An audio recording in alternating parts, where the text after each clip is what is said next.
રાજકોટ ખાતે ગોઝારા અગ્નિકાંડમાં મૃત્યુ પામેલા મૃત આત્માઓની શાંતિ અર્થે પ્રભાસ તીર્થના ત્રિવેણી ઘાટ પર શાંતિપાઠ યોજવામાં આવ્યો હતો। સોમપુરા તીર્થ પુરોહિત સમુદાય દ્વારા શાંતિપાઠ યોજવામાં આવ્યો હતો। શાસ્ત્રોમાં પવિત્ર ત્રિવેણી ઘાટ પર મૃત આત્માઓની શાંતિ માટે અનેરો મહિમા છે, ત્યારે સોમપુરા તીર્થ પુરોહિત દ્વારા શાંતિપાઠ યોજવામાં આવ્યો હતો।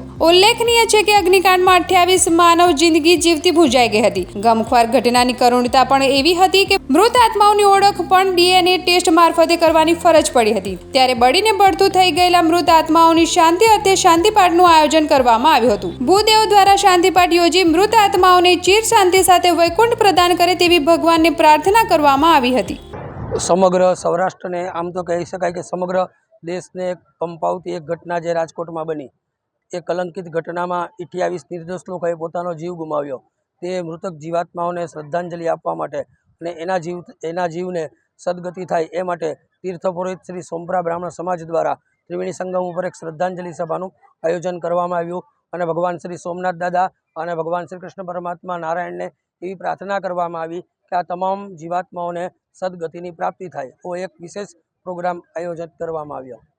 આજરોજ પવિત્ર તીર્થ એવા ત્રિવેણી સંગમ ખાતે ગત 25 તારીખના રોજ રાજકોટની અંદર જે ગોઝારી દુર્ઘટના ઘટી હતી, આ દુર્ઘટનાની અંદર 28 જેટલા નિર્દોષ લોકોનો જ્યારે ભોગ લેવાનો છે, ત્યારે આ જીવાત્માઓની શાંતિ માટે, સદગતિ માટે પ્રભાસ પાટણથી શ્રી તીર્થગોર સોમપુરા બ્રાહ્મણ સમાજ દ્વારા ત્રિવેણી સંગમ કાંઠે આજરોજ ગીતાજીના 15મા અધ્યાયનું પઠન અને મૌન રાખી અને આ 28 જીવાત્માઓને શ્રદ્ધાંજલિ અર્પણ કરવામાં આવી હતી અને ભગવાન નારાયણ અને ભગવાન સોમનાથ દાદાના ચરણોમાં પ્રાર્થના કરવામાં આવી હતી કે આ 28 જીવાત્માઓને મોક્ષની પ્રાપ્તિ થાય, શાંતિની પ્રાપ્તિ થાય અને ફરી વખત આપણા રાજ્યની અંદર કે દેશની અંદર આવી દુર્ઘટના ન ઘટે એ માટે કરીને ભગવાનને પ્રાર્થના કરવામાં આવી હતી।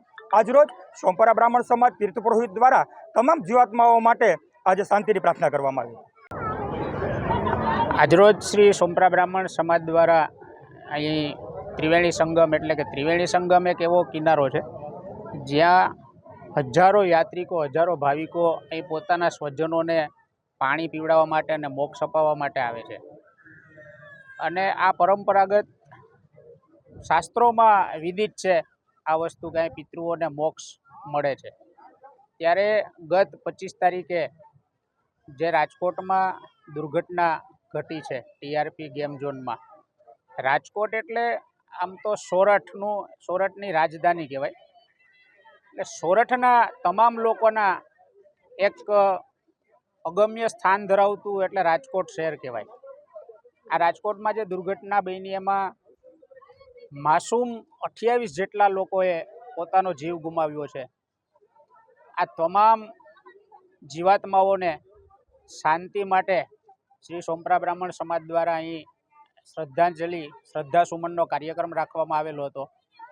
આ કાર્યક્રમ દરમિયાન ગીતાજીના 15મો અધ્યાય બોલી અને શ્રદ્ધા સુમન અર્પણ કરવામાં આવ્યા અને 2 મિનિટ મૌન રાખી જે જીવાત્માઓ છે 28 જેટલા જીવાત્માઓને શાંતિ આપે ભગવાન, એના માટે પ્રાર્થના કરવામાં આવી હતી।